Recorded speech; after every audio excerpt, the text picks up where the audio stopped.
राम राम शेतकरी मित्रो. सरकारला वाटते शेतकरी बैल चारते, पण बैल हा वाटते काय आहे की एकदा शेतकरी एकत्र या, एक वेळेस एकत्र या.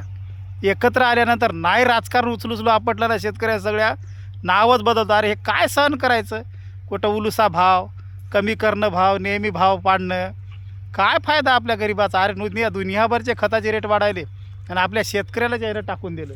कशासाठी टाकून दिलं यायला माहीत आहे. आता मला एक सांगतो शेतकरी मित्र हो, यायनं खताचे भाव दरवर्षी वाढवायले, कारण कंपन्या यायच्या, कंपनीचे माणसं यायचे, उद्योगपती यायचे आहेत, मात्र शेतकरी यायचं कोण नाही ना.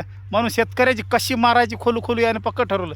एकदा शेतकरी एक या, बाकी जातीभेद सोडा, सगळ्या गोष्टी सोडा. संघर्ष असा भयानक करूता की सरकारला आपल्यापुढे झुकणंच आहे. नाही तर इलेक्शनला उचलून आपटायचं, दर 5 वर्षाला उचलून आपटायचं. आपल्या काय बापात चाललं, आपलं कोणी राजकारणात थोडी आहे, कोणी राहिलं तरी सारखंच.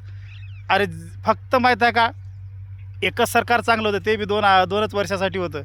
ठाकरेचं सरकार. त्यावर्षी मालाला भाव पण मिळाले, पण कर्ज पण मुक्ती झाली. येतं कर्जमुक्ती करता करता निष्कर्ष चालायला यायचे. हे निष्कर्ष आपल्या काय कमी नाही. एकत्र या, सर्व शेतकरी एकत्र येऊन संघर्ष करा.